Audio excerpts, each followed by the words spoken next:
So ಇವತ್ತಿನ ಒಂದು ಮುಖ್ಯವಾದ ಅಂಶ ನಾವು ತಿಳ್ಕೊಳ್ಳೋಕೆ ಪ್ರಯತ್ನ ಮಾಡೋಣ. ಅದೇನಂತಂದ್ರೆ, ಸೊ ಈ ವೇದಿಕದಲ್ಲಿ ಅನೇಕರು ಅಂದ್ರೆ ಅನೇಕ ಮಾಸ್ಟರ್ಸ್ ಇದ್ದಾರೆ. ಎಲ್ಲರೂ ರೈತರಾಗಿರ್ಬೋದು ಅಲ್ವಾ? ಎಲ್ಲರೂ ರೈತರು ಇರ್ತೀರಿ. ಎಲ್ಲ ರೈತ ಫ್ಯಾಮಿಲಿಯಿಂದನೇ, ಅಂದ್ರೆ ಆ ವಂಶದಿಂದನೇ ನಾವು ಹೋಗಿರ್ತೀವಿ. ಬಟ್ ವಿಧ ವಿಧ ಪ್ಲೇಸಲ್ಲಿ ಸೆಟ್ಲ್ ಆಗಿರ್ತಾರೆ ಅಲ್ವಾ? ವೃತ್ತಿ ರೀತಿಯ, ಆ, ವ್ಯಾಪಾರ ರೀತಿಯ ಇದೆಲ್ಲ. ಆದ್ರೆ ಸೊ ನಾವು ರೈತರಾಗಿ, ಒಂದು ಫಾರ್ಮರ್ ಆಗಿ ಏನೇನು ನಾವು ನೋಡಿ ಬೆಲೆ ಆಗ್ತಾ ಇರ್ತಾರಲ್ಲ, ಎಸ್ಪೆಷಲಿ ಈ ಅಕ್ಕಿ ಜಾತಿಗಳು ಎಷ್ಟಿದೆ ಅಂತಂದ್ರೆ, ನಿಜವಾಗಿ ನಮಗೆಲ್ಲ ಗೊತ್ತಿರೋವಂಥದ್ದು ಏನಿರ್ತದೆ ಅಂದ್ರೆ ಸೋನ ಮಸೂರ ಅಲ್ವಾ? ಮ್ಯಾಕ್ಸಿಮಮ್ ಅಂದ್ರೆ ಸೋನ ಮಸೂರ, ಇದೆಲ್ಲ ಮೇ ಬಿ ಇನ್ನು ಒಂದು ಎರಡು ಜಾತಿಗಳು ನಮಗೆ ಗೊತ್ತಿರ್ಬೋದು ಅಷ್ಟೇ. ಬಟ್ ನೆನ್ಪಿಟ್ಕೊಳ್ಳಿ, ನಮ್ಮ ಹಳೆ ಸಂಪ್ರದಾಯದಲ್ಲಿ ಪ್ರಾಚೀನ ಕಾಲದಲ್ಲಿ ಸುಮಾರು ಅಂತಂದ್ರೆ 3,000 ಅಕ್ಕಿ ಜಾತಿಗಳಿದೆ. 3,000. ನೀವು ನಂಬ್ತಿರೋ ಇಲ್ಲ ಅಲ್ವಾ? ಇವೆಲ್ಲ ನಾವು ತಿಳ್ಕೊಂಡಿಲ್ಲ ನಿಜವಾಗಿ. ನಾನು ಅದು ಈ ಮಧ್ಯದಲ್ಲಿ ಸ್ಟಡಿ ಮಾಡ್ತಾ ಇದ್ದೇನೆ. ಯಾಕಂದ್ರೆ ಈಗ ಜನರಲಿ ಈಗ ಏನಾಗಿದೆ ಅಂದ್ರೆ, ಟ್ರೆಂಡ್ ಏನಾಗಿದೆ ಅಂದ್ರೆ, ಎಲ್ಲರೂ ಆ, ಒಳ್ಳೆ ಆಹಾರ ತಿನ್ಬೇಕು ಅಂದ್ರೆ ಆದಷ್ಟು ಯಾವ್ದಕ್ಕೆ ಹೋಗ್ತಾರೆ? ಸಿರಿಧಾನ್ಯಗಳಿಗೆ ಹೋಗ್ತಾರೆ. ಸಿರಿಧಾನ್ಯಗಳು ಅಂತ, ಸಿರಿಧಾನ್ಯಗಳಲ್ಲಿ ನವಣೆ, ಸಾಮೆ, ಆ, ಈ ಯಾವ್ದದು ಏನಂತ ಹೇಳ್ತಾರಲ್ಲ, ಬರ್ಗೆ, ಮತ್ತೆ ಈ ಬಾರ್ನಿಯಾಡ್ ಮಿಲೆಟು, ಎಲ್ಲ ಮಿಲೆಟ್ಸ್ ಇಟ್ಕೊಳ್ಳಿ. 5 ಮಿಲೆಟ್ಸ್ ಇದೆಯಲ್ಲ, ಈ 5 ಮಿಲೆಟ್ಸ್ನು ಬಿಟ್ರೆ ಇನ್ಯಾವುದು ಗೊತ್ತಾಗ್ತಾ ಇಲ್ಲ. ನೋಡಿ ಹೆಂಗಿದೆ ಪರಿಸ್ಥಿತಿ. ಈ 5 ಮಿಲೆಟ್ಸ್ನು ಈ ಮಧ್ಯದಲ್ಲಿ ಕಾದರ್ವಲ್ಲಿ ಸರ್ ಸ್ವಲ್ಪ ಅದ್ರ ಬಗ್ಗೆ ಹೆಚ್ಚು ಸಂಶೋಧನೆ ಮಾಡಿ ಅವರು ತಿಳಿಸ್ಕೊಡ್ತಾ ಇರುವಾಗ, ಊದಲು, ಅದೇ ಬರ್ನಿಯಾಡ್ ಮಿಲೆಟು, ಇವೆಲ್ಲ ಇದೆ. ಈ 5 ಮಿಲೆಟ್ಸು ಬಿಟ್ರೆ ಇನ್ಯಾವುದು ಕಾಣಿಸ್ತಾ ಇಲ್ಲ. ಇನ್ನು ಇದ್ರ ಬಗ್ಗೆ ಇನ್ನು ಸ್ವಲ್ಪ ಮಾಹಿತಿ ತಿಳ್ಕೊಂಡ ಪ್ರಯತ್ನ ಮಾಡಿದ್ರೆ ಏನರ್ಥ ಆಯ್ತಂದ್ರೆ, ಎಸ್ಪೆಷಲಿ ಈ ಸಿರಿಧಾನ್ಯಗಳು ಸಣ್ಣ, ಅಂದ್ರೆ ಒಂದು ಸಣ್ಣ ಪರಿಣಾಮದಲ್ಲಿ ಇರ್ತದೆ. ಸಣ್ಣವಾಗಿರ್ತದೆ ಅಲ್ವಾ? ತುಂಬಾ ಸಣ್ಣದಾಗಿರ್ತದೆ ಇದು ಎಲ್ಲ ಸೀಡ್ಸ್.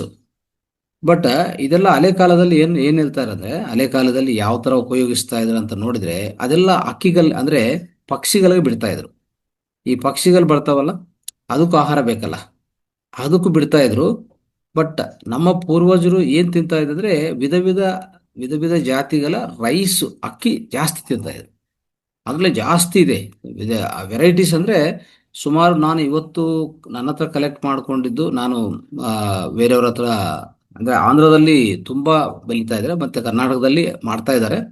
ಬಟ್ ನಾನೊಬ್ಬ ವಿಶೇಷ ವ್ಯಕ್ತಿಯಿಂದ ಕಲೆಕ್ಟ್ ಮಾಡಿರುವಂತ, ಸಂಗ್ರಹ ಮಾಡಿರುವಂತ ಇನ್ಫಾರ್ಮೇಶನ್ ಪ್ರಕಾರ ನನ್ನ ಹತ್ರ ಒಂದು 60 ವಿಧಗಳ ಅಕ್ಕಿ ಇದೆ. ಆಯ್ತಾ? 60 ವಿಧಗಳ ಅಕ್ಕಿ, ಆ ಜಾತಿ, ಅದು ಹೆಸರು, ಅದು ಏನೇನ್ ಮಾಡತ್ತೆ, ಎಷ್ಟು ವಿಶಿಷ್ಟವಾದದ್ದು, ಅದು ಸ್ವಲ್ಪ ತಿಳ್ಕೊಂಡಿದ್ದೇನೆ. ಅದು ಈಗಾಗಲೇ ತೆಲುಗಲ್ಲಿ ಬಂದಿರೋದು, ನಾನು ಕನ್ನಡದಲ್ಲಿ ಟ್ರಾನ್ಸ್ಲೇಟ್ ಮಾಡಿದ್ದೀನಿ. ಸೊ ಅದು ಎಲ್ಲ ವಾಟ್ಸಪ್ಪಲ್ಲಿ ಇವತ್ತು ಹಾಕ್ತೇನೆ. ಓಕೆ, ಎಲ್ಲ ಓದ್ಕೊಳ್ಳಿ. ಆಯ್ತಾ? ಎಷ್ಟು ಮಹತ್ವ ನಾವು ಮಿಸ್ ಮಾಡ್ಕೊಂತೀವಿ ಅಂದ್ರೆ ನಿಜವಾಗಿ ನಮಗೆ ಅರ್ಥ ಆಗಲ್ಲ. ನಾವು ಈ ಭಾರತ ಭೂಮಿ ಅಂತಂದ್ರೆ, ಈ ಪುಣ್ಯ ಭೂಮಿ ಆಗ್ಬೋದು, ಈ ವೈವಿಧ್ಯವಾದ ಈ ಭೂಮಿ ಮೇಲೆ ನಾವೆಲ್ಲ ಜನ್ಮ ತಗೊಂಡು ಇವೆಲ್ಲ ನಾವು ತಿಳ್ಕೊಂಡಿಲ್ಲದೆ, ಹ್ಮ್ ಏನೋ ತಿಂತಾ ಇದೀವಿ, ಧ್ಯಾನ ಮಾಡ್ತಾ ಇದೀವಿ. ಓಕೆ, ನಾವೆಲ್ಲ ಧ್ಯಾನಿಗಳು. ಒಳ್ಳೆ ವಿವೇಕ ವಿಚಕ್ಷಣ ಎಲ್ಲ ಇದೆ, ಕಾಮನ್ ಸೆನ್ಸ್ ಹೆಚ್ಚಿದೆ ಅಲ್ವಾ? ಪ್ರತಿಯೊಬ್ಬ ವ್ಯಕ್ತಿ, ಪ್ರತಿಯೊಬ್ಬ ಧ್ಯಾನಿಗೆ ಕಾಮನ್ ಸೆನ್ಸ್ ಹೆಚ್ಚಾಗಿರುತ್ತೆ. ಕಾಮನ್ ಸೆನ್ಸ್ ಇದ್ರೆ ಅವ್ರಿಗೆ ಗೊತ್ತಾಗತ್ತೆ ಏನ್ ಮಾಡಬೇಕು, ಏನ್ ಮಾಡಬಾರ್ದು, ನನ್ನ ಜೀವನ ಹೇಗೆ ನಡ್ಸ್ಕೋಬೇಕು, ಯಾವುದರಲ್ಲಿ, ಅಂದ್ರೆ ಪ್ರತಿಯೊಂದರಲ್ಲಿ ಮಧ್ಯೆ ಮಾರ್ಗ ಅನುಭವಿಸ್ತಾರೆ, ಮಧ್ಯೆ ಮಾರ್ಗವನ್ನೇ ಅಳವಡಿಸ್ಕೊಳ್ತಾರೆ. That is the speciality of a master. Okay, so ಮಧ್ಯೆ ಮಾರ್ಗ ಯಾರು ಅಳವಡಿಸ್ಕೊಂಡಲ್ಲೋ ವಿಪರೀತವಾಗಿ ಹೋಗ್ಬಾರ್ದು, ಅದೇ ರೀತಿಯಲ್ಲಿ ಸ್ತಬ್ಧವಾಗಿರಬಾರ್ದು. ಯಾವುದೇ ವಿಷಯಕ್ಕೆ ಸ್ತಬ್ಧವಾಗಿರೋದು, ತಟಸ್ಥವಾಗಿರೋದು, ಏನು ಮಾಡಿಲ್ಲದೆ ಸುಮ್ಮನೆ ಸೋಮರಿತನ ಅಂತ ಹೇಳಿದ್ರೆ ಅದು ಮಾಡಲ್ಲ. ಮತ್ತೆ ವಿಪರೀತವಾಗಿ ಹೋಗ್ಬಾರ್ದು. ಯಾವುದೇ ಎಮೋಷನ್ಸ್ ಆಗಲಿ, ಭಾವೋದ್ರೇಕಗಳಾಗಲಿ ವಿಪರೀತವಾಗಿ ಮಾಡಿಕೊಂಡದ್ದು ಅದು ಮಾಸ್ಟರ್ ಲಕ್ಷಣ ಅಲ್ಲ.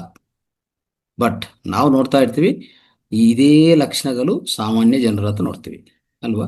ಅದಕ್ಕೆ ಒಂದು ಮಾಸ್ಟರ್ ಆಗಿ, ಒಂದು ಮೆಡಿಟೇಷನ್, ಧ್ಯಾನ ಮಾಡುವಂಥ ವ್ಯಕ್ತಿಗಳಲ್ಲಿ ಈ ವಿಶೇಷ ಲಕ್ಷಣಗಳು ನೋಡ್ಬೋದು ಅಲ್ವಾ? So that is the purpose of meditation. ಒಂದು ಬ್ಯಾಲೆನ್ಸ್ಡ್ ಲೈಫ್, ಒಂದು ಸಮತುಲ್ಯ ಜೀವನ ಒಂದಕ್ಕೆ ಧ್ಯಾನ ಅತಿ ಮುಖ್ಯವಾದದ್ದು ಪ್ರಾಪಂಚಿಕದಲ್ಲಿ. ಆಯ್ತಾ? ಸೊ ಆಧ್ಯಾತ್ಮಿಕ ಪರವಾಗಿ ನೋಡಿದರೆ ನನ್ನ ಸ್ವಸ್ವರೂಪ ಏನು ಅಂತ ಅರ್ಥ ಮಾಡ್ಕೊಳ್ಳೋದು. ನಾನು ಯಾರು, ಎಲ್ಲಿಂದ ಬಂದಿದ್ದೀನಿ, ಯಾಕೆ ಬಂದಿದ್ದೀನಿ, ಏನು ಮಾಡ್ತಾ ಇದ್ದೀನಿ, ನಾನು ಹೋಗುವಂಥ ಮತ್ತೆ ನಾನು ಹೋಗೋ ಮಾರ್ಗ ಏನು, ಮತ್ತು ಈ ವರ್ಣಾಂತರ ಏನಾಗತ್ತೆ, ಇದೆಲ್ಲ ಒಂದು ಆ ಆತ್ಮದ ಬಗ್ಗೆ ಒಂದು ಪ್ರಯಾಣ. ಇಷ್ಟುವರೆಗೂ ಮೇಡಮ್ ಹೇಳ್ತಾ ಇದ್ರಲ್ಲ, ಆ ರೀತಿಯಲ್ಲಿ ಅದು ಥರ ಆಳವಾದ ಜ್ಞಾನ ಅದು ಬೇಕಾಗಿದೆ, ಇದೂ ಬೇಕಾಗಿದೆ. ಆಯ್ತಾ? ಪ್ರಾಪಂಚಿಕ ಬೇಕಾಗಿದೆ, ಆಧ್ಯಾತ್ಮಿಕತೆ ಬೇಕಾಗಿದೆ, ಯಾವುದೂ ಬಿಡಂಗಿಲ್ಲ. ಯಾಕೆ? ನಾವು ದೇಹ ದೇಹ ಈಗ ದೇಹ ಧರಿಸಿದೀವಿ, ದೇಹದಲ್ಲಿ ಇದೀವಿ, ದೇಹದಲ್ಲಿ ವಾಸ ಮಾಡ್ತಾ ಇದ್ದೀವಿ ಅಲ್ವಾ? ಸೊ ದೇಹದಲ್ಲಿ ವಾಸ ಮಾಡುವಾಗ ದೇಹ ಧರ್ಮವನ್ನು ಬಿಟ್ಕೋಬಾರದು, ಶರೀರ ಧರ್ಮವನ್ನು ನಿರ್ವಹಿಸಬೇಕು. ಆಯ್ತಾ? ಮಾ ಮಾನಸಿಕ ಧರ್ಮ, ಶರೀರ ಧರ್ಮ, ಆತ್ಮಧರ್ಮ ಎಲ್ಲ ಮುಖ್ಯನೇ ನಮಗೆ, ಯಾವುದು ನೆಗ್ಲೆಕ್ಟ್ ಮಾಡಂಗಿಲ್ಲ. ಆಯ್ತಾ? ಸೊ ನಾವು ಹಲವಾರು ಸಮಯಗಳಲ್ಲಿ ಏನು ಮಾಡ್ತೀವಿ ಅಂದರೆ, ಆತ್ಮಧರ್ಮದಲ್ಲಿ ಇದೀವಿ ಅಂತ ಹೇಳ್ಬಿಟ್ಟು ಆತ್ಮಧರ್ಮದಲ್ಲಿ ಆತ್ಮಧರ್ಮದಲ್ಲಿ ಪೂರ್ತಿ ತೊಡಗಿಸ್ಕೊಂಡ್ರೆ ಅದು ಬೇರೆ. ಅವ್ರಿಗೆ ದೇಹ ಅನ್ನೋದು ಅತಿ ಮುಖ್ಯವಾದ ಏನಿಲ್ಲ. ಅಂದರೆ ದೇಹದ ಮೇಲೆ ಭ್ರಾಂತಿ ಇಲ್ಲ, ದೇಹದ ಮೇಲೆ ನಿಯಂತ್ರಣ ಅವ್ರಿಗಿರ್ತದೆ.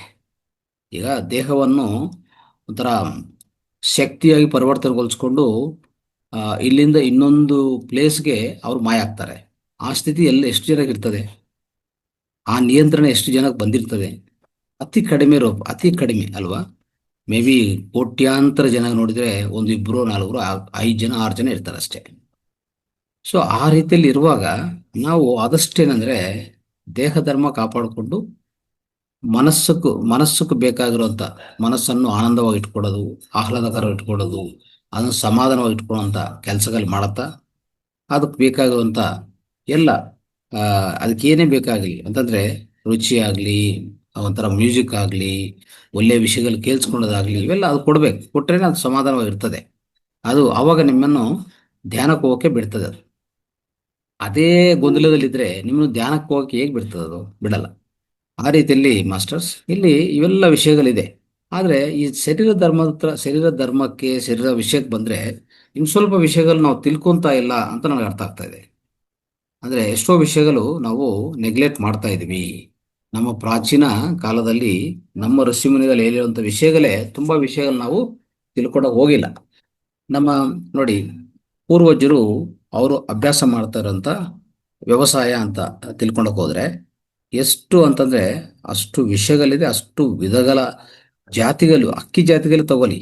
ನಾನು ಈಗಾಗಲೇ ಹೇಳ್ತಾ ಇದ್ದೆ, 3,000 ಅಕ್ಕಿ ಜಾತಿಗಳು ಐಡೆಂಟಿಫೈ ಮಾಡಿದ್ದಾರೆ. ಇವನ್ನೆಲ್ಲ ಸಂಗ್ರಹಣ ಮಾಡ್ತಾ ಇದ್ದಾರೆ. ಬೀಜಗಳೆಲ್ಲ ನಿಮ್ಗೆ ಗೊತ್ತಿರಲಿ, ಹೈದರಾಬಾದಲ್ಲಿ ಸೇವ್ ಬ್ಯಾಂಕ್ ಅಂತ ಇದೆ. ಹ್ಮ್ ವಿಜಯರಾಮ್ ಸರ್ ಅಂತ ಇದ್ದಾರೆ. ಅವರು ಸುಭಾಷ್ ಪಾಲೇಕರ್ ಅವರ ಪ್ರಧಾನ ಶಿಷ್ಯ. ಅವರು ಅನೇಕ ಅಕ್ಕಿ ಜಾತಿಗಳು ಈಗಾಗಲೇ ಸಂಗ್ರಹಣೆ ಮಾಡಿದ್ದಾರೆ. ಆಯ್ತಾ? ಸೊ ನಾವೇನ್ ಮಾಡಬೇಕು? ನಾವು ತಿಳ್ಕೋಬೇಕು.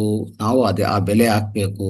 ನಮ್ಮ ಕೋಸ್ಟ್ ಅಂದ್ರೆ ಫ್ಯಾಮಿಲಿ ಕೋಸ್ಟ್ ಆದ್ರೂ ಒಂದು 10 ಗುಂಟೆ 20 ಗುಂಟೆ ಎಷ್ಟಿದ್ರೆ ಅಷ್ಟು ಹಾಕೊಳ್ಳಿ. ಫಸ್ಟ್ ಅದು ನೀವು ಅನುಭವಿಸಿದ ಅದರ ಟೇಸ್ಟ್ ಏನು, ಅದು ಹೇಗಿರ್ತದೆ.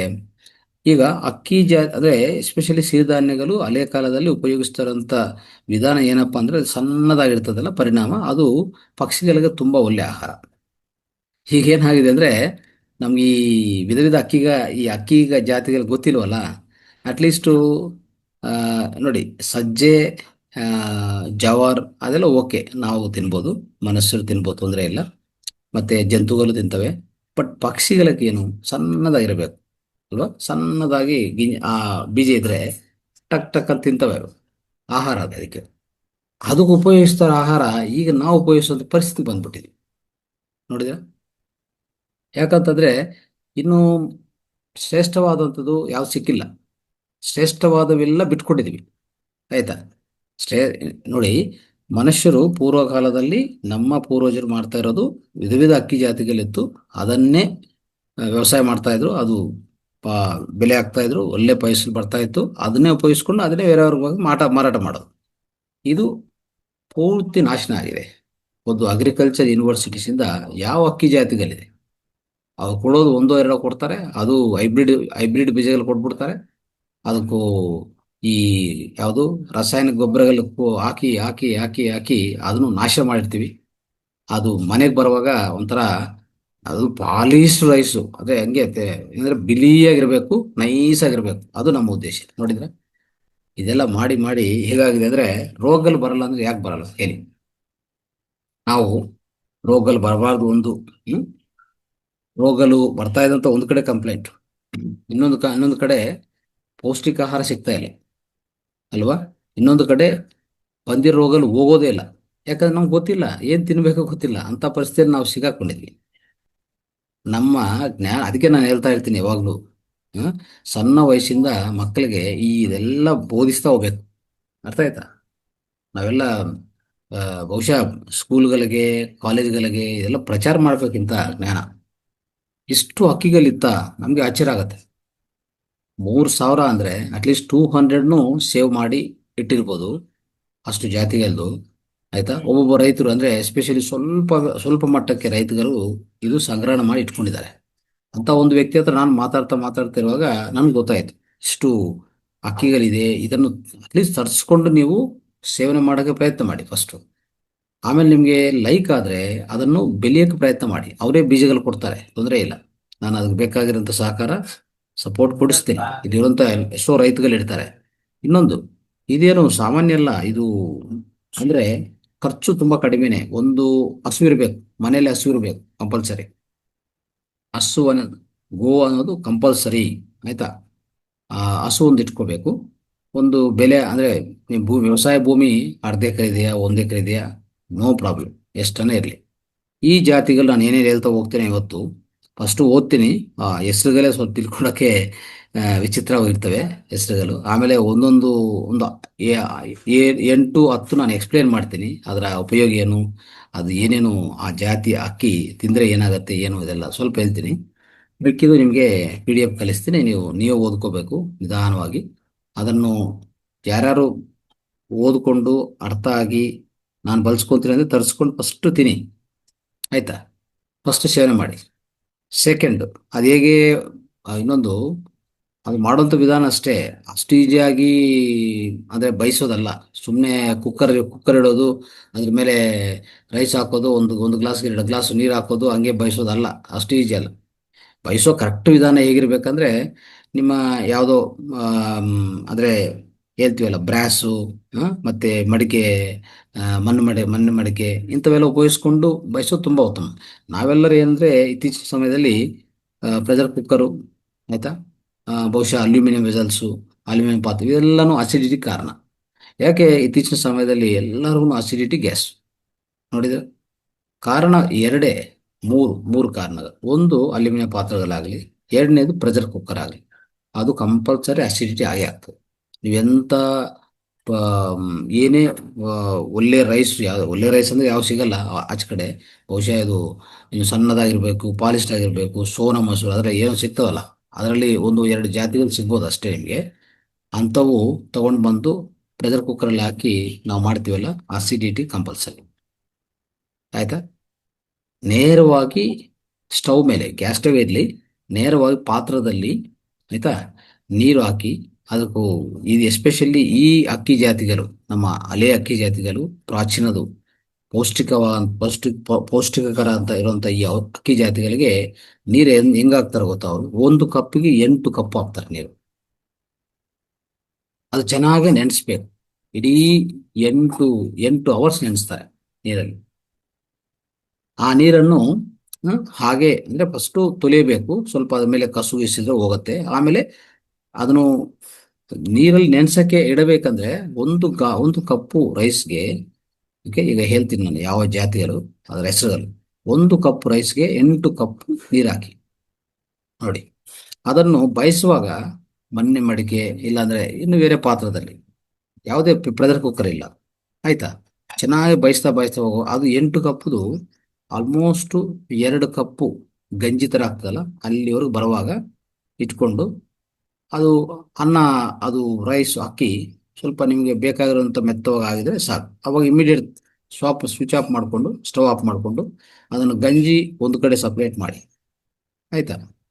ಒಂದು ಕಡೆ ಸಪ್ರೇಟ್ ಮಾಡಿ ಗಂಜಿ, ಇನ್ನೊಂದು ಕಡೆ ರೈಸು ಅಕ್ಕಿ ಇರತ್ತೆ, ಅದನ್ನು ಸೇವನೆ ಮಾಡಿ. ಅದೊಂಥರ ಹೂ ಥರ ಬಿಚ್ಕೊಂತದ್ದು, ಹೂ ಥರ ಹರ್ಲತ್ತದು. ಆಯ್ತಾ? ನೆಕ್ಸ್ಟು ಅದು ತಿನ್ನೋಕ್ಕೂ ಮತ್ತೆ ನೋಡೋಕ್ಕೂ ತುಂಬ ಚಂದ ಅದು. ಆದರೆ ಈ ಗಂಜಿ ಇರತ್ತಲ್ಲ, ಗಂಜಿಯನ್ನು ಏನು ಮಾಡ್ತೀವಿ ಗೊತ್ತಾ? ಅದನ್ನು ಇವತ್ತು ಸೈಡ್ಗೆ ಇಟ್ಟಿರುವಂಥದ್ದು, ಅದು ಮಡಿಕೆಯಲ್ಲಿ, ಮಣ್ಣು ಮಡಿಕೆಯಲ್ಲಿ ಹಾಕಿ ಒಂದು ಬಟ್ಟೆ ಸುತ್ತಬಿಟ್ಟು ಅದನ್ನು ಇವತ್ತಿಂದ ನಾಳೆ ಒಂದು ದಿವಸಕ್ಕೆ ಸ್ಟೋರ್ ಮಾಡಿರ್ತೀವಿ. ಆಯ್ತಾ? ಅದನ್ನು ನಾವು ಅದೇನಾಗುತ್ತೆ, ಪರ್ಮೆಂಟ್ ಆಗತ್ತೆ. ಈ ಪರ್ಮೆಂಟ್ ಆಗಿರೋದು ನೆಕ್ಸ್ಟ್ ಡೇ ಮಾರ್ನಿಂಗ್ ನಾವು ಕುಡಿದ್ರೆ, ಆಯ್ತಾ, ಆ ಕುಡಿದ್ರೆ ಏನಾಗುತ್ತೆ ಗೊತ್ತಾ? ಅದ್ಭುತವಾದ B12 ವಿಟಮಿನ್, ಗಟ್ ಬ್ಯಾಕ್ಟೀರಿಯಾ. ಆಯ್ತಾ? ಇತ್ತೀಚಿನ ಸಮಯದಲ್ಲಿ ಪ್ರಾಬ್ಲಮ್ ಎಂದು ಯಾಕೆ ಬರ್ತಾ ಇದೆ ಇಲ್ಲಿ? ಎಲ್ಲರಿಗೂ B12 ವಿಟಮಿನ್ ಇಲ್ಲ, B12 ವಿಟಮಿನ್ ಇಲ್ಲ, ಗಟ್ಟು ಬ್ಯಾಕ್ಟೀರಿಯಾ ಲಾಸ್ ಆಗಿದೆ. ನೋಡಿದ್ರ? ಆ ಗಟ್ಟು ಬ್ಯಾಕ್ಟೀರಿಯಾವನ್ನು ಮತ್ತೆ ಪೂರೈಸಕ್ಕೆ ಇತ್ತೀಚಿನ ಸಮಯದಲ್ಲಿ, ಆಯ್ತಾ, ಈ ಫೆಕಲ್ ಟ್ರಾನ್ಸ್ಪ್ಲಾಂಟ್ ಅಂತಂದ್ರೆ ಮಲವನ್ನು ಕ್ಯಾಪ್ಸೂಲ್ ತರ ಕೊಡ್ತಾ ಇದ್ದಾರೆ. ಒಳ್ಳೆ ಆರೋಗ್ಯಕರ ವ್ಯಕ್ತಿಯ ಮಲ ತಗೊಂಡು ಅದನ್ನು ಕ್ಯಾಪ್ಸೂಲ್ಸ್ ಮಾಡಿ ಕೊಡ್ತಾ ಇದ್ದಾರೆ ಇತ್ತೀಚಿನ ಸಮಯದಲ್ಲಿ ಮತ್ತೆ ಡಾಕ್ಟರ್ಸ್.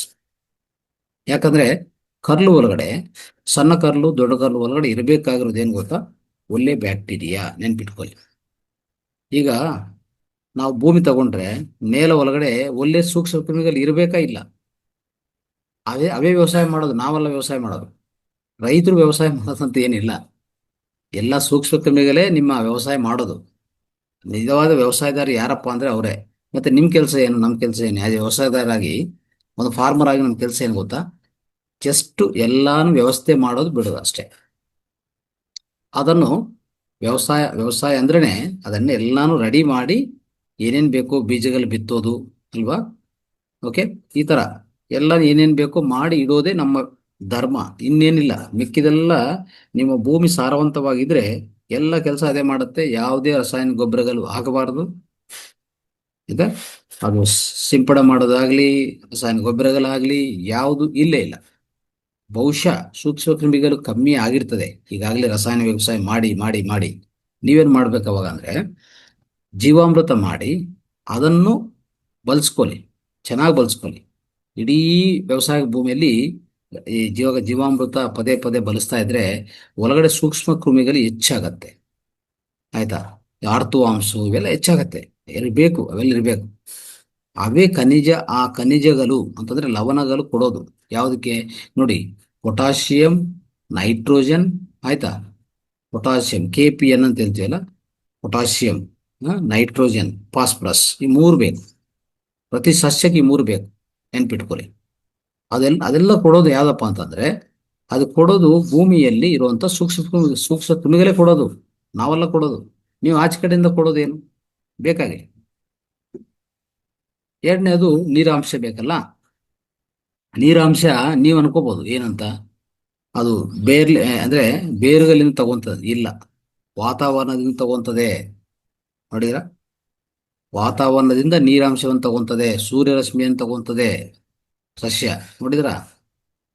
ಇವೆಲ್ಲ ನಾವು ಅರ್ಥ ಮಾಡ್ಕೋಬೇಕು. ಪ್ರಕೃತಿ ವ್ಯವಸಾಯವನ್ನು ಅರ್ಥ ಮಾಡ್ಕೊಂಡಿಲ್ಲ ಅಂದ್ರೆ ನಾವು ಏನಕ್ಕೂ ನಾವು ಏನ್ ಮಾಡ್ತಾ ಇದ್ವಿ ಹೇಳಿ?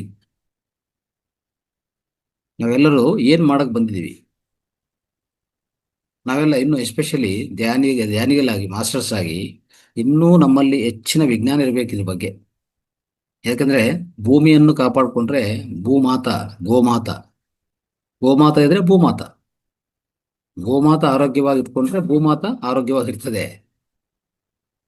ಭೂಮಾತ ಕೆಟ್ಟೋದ್ರೆ ಈ ಮಾತ ಕೆಟ್ಟೋಗತ್ತೆ ಅಲ್ವಾ? ನಮ್ಮ ಬಯೋಲಾಜಿಕಲ್ ಮದರ್ನು ಕೆಟ್ಟೋಗುತ್ತೆ. ಯಾಕಂದ್ರೆ ಆರೋಗ್ಯ ಎಲ್ಲಿಂದ ಬರುತ್ತೆ? ಈ ಎರಡೂ ಆರೋಗ್ಯ ಇಲ್ಲ ಅಂದ್ರೆ ನಾವು ಆರೋಗ್ಯವಾಗಿರ್ತೀವ? ಸಾಧ್ಯವಿದೆಯಾ? ಅದಕ್ಕೋಸ್ಕರ ನೆನಪಿಟ್ಕೊಳ್ಳಿ. ಇವೆಲ್ಲ ನಾನು ಹೇಳ್ತಾ ಇದ್ದೀನಿ ಅಂದ್ರೆ ಇವತ್ತು ಇದ್ರ ಮೇಲೆ ಹೆಚ್ಚು ಪರಿಶೋಧನೆ ಮಾಡ್ತಾ ಹೋಗಿ ಪ್ರತಿಯೊಬ್ಬರು, ಅದಕ್ಕೆ ಹೇಳ್ತಾ ಇದ್ದೀನಿ, ಅರ್ಥ ಮಾಡ್ಕೊಳ್ಳಿ. ಇಲ್ಲಿ ಏನಾಗ್ತಾ ಇದೆ, ಬೆಲೆ ಹಾಕುವಂಥದ್ದು ಅದರಲ್ಲಿ ಎಸ್ಪೆಷಲಿ ನ್ಯಾಚುರಲ್ ಫಾರ್ಮಿಂಗ್ ಅಲ್ಲಿ ಇಂಥ ಪೂರ್ವಜರು ಸಂಗ್ರಹಣ ಮಾಡಿ ಸೇವ್ ಮಾಡಿರುವಂತ ಇಂಥ ಅಕ್ಕಿ ಜಾತಿಗಳು ನಾವು ಬೆಳೆಸುವಾಗ ಖರ್ಚು ಕಡಿಮೆನೆ ಬರುವಂಥದ್ದು.